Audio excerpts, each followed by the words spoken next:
1999, I enrolled in the local police academy, which is put out through Drury University, and it's to get your state certification as a peace officer in the state of Missouri. I graduated from that in the year 2000 and became a state certified peace officer. You know, there's a lot of legal training of what you're allowed to do, what you're not allowed to do. There's many hours of that type of training.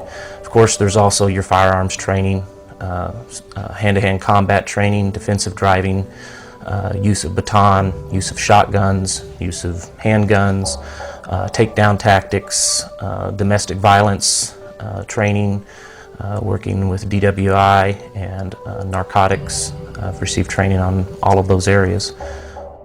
I was working for one of the local hospitals as a security officer, and my supervisor notified me that there was a training opportunity. A team was being formed with Homeland Security, and they asked me to be part of this team, and so I hoping to get some extra training and also see an insight of what actually was going on with Homeland Security. I accepted the offer and volunteered to be on this team. All they told us that it would be training on chemical, nuclear, and biological terrorism. We've been taught for several years that nuclear, chemical, biological agents and effects are out there by several of our enemies to use at any given time. They showed a lot of slides of police officers or firemen dealing with a chemical fire or dealing with some type of chemical spill.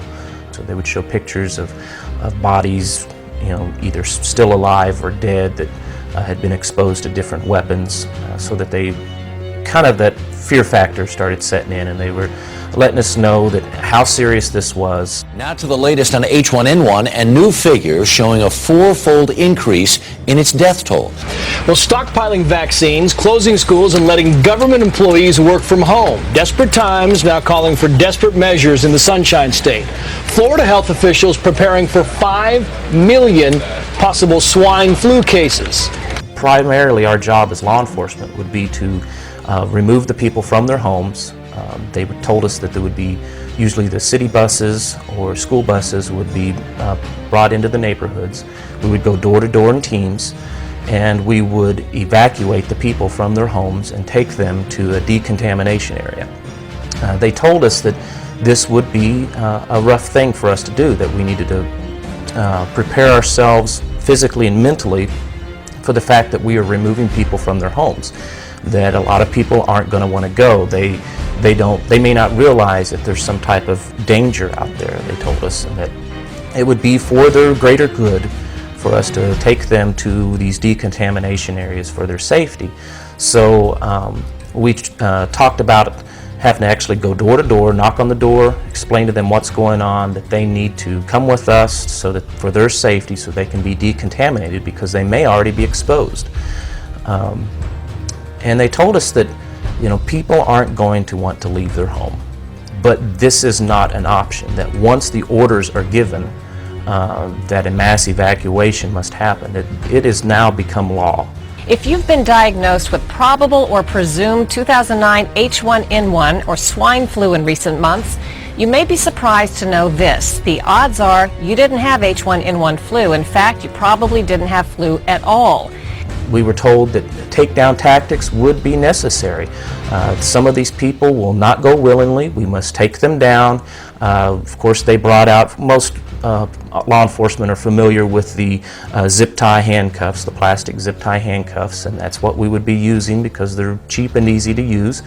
And take someone down, handcuff them, remove them out of their home, and place them to the bus that would be awaiting on the street to take them out. They also talked to us about the fact that a lot of homeowners have a weapon in the home, especially in this area. I mean, this is southwest Missouri, so there's a lot of, it's a fairly gun-friendly state, and they warned us about that there's going to be homeowners that may have a gun in the home or may have a gun on their person. So be prepared to use tasers, pepper spray, and possibly even lethal force. The following area is now a military quarantine zone. Please do not attempt to leave your home. Mobile vaccination units are standing by. Months before the swine flu vaccine was even released, we were receiving reports from across the United States that public schools were forcibly inoculating school children with the seasonal flu vaccine, telling parents it was the law. They're doing vaccinations in the schools, there are clinics in the schools, there are nurses in the schools. When parents went to court, they found out that it wasn't the law, and the schools then backed off saying, oh, it was just an accident. Now we're seeing a replay of that, where schools across the United States, from Kentucky to New York, are forcibly inoculating children with the H1N1 flu vaccine, even when their parents have instructed them not to do so. And again, when the schools get caught, they say, oops, we made a mistake. What's happening is, in years past, there's been a massive backlash against the hundreds of vaccines that are being pushed against the population.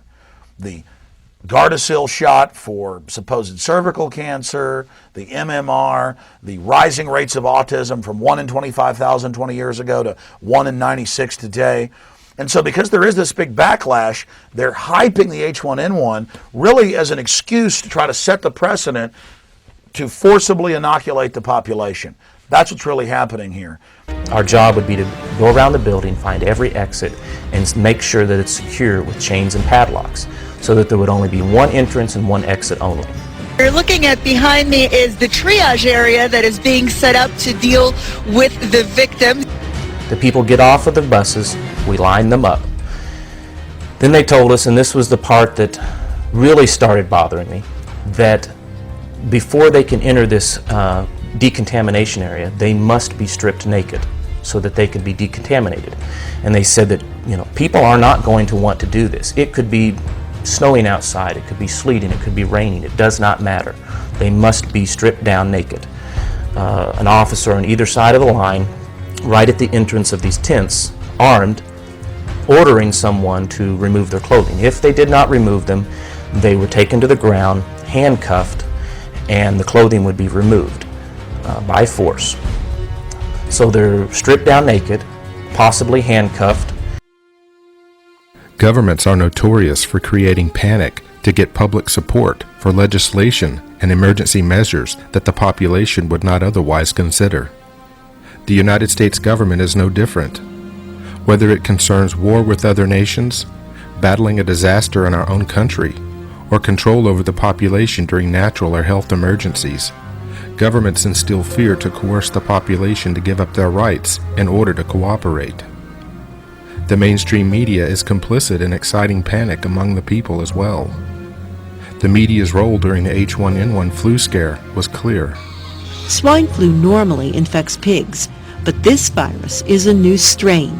These are a new swine influenza virus. They're new for pigs and they are new for people.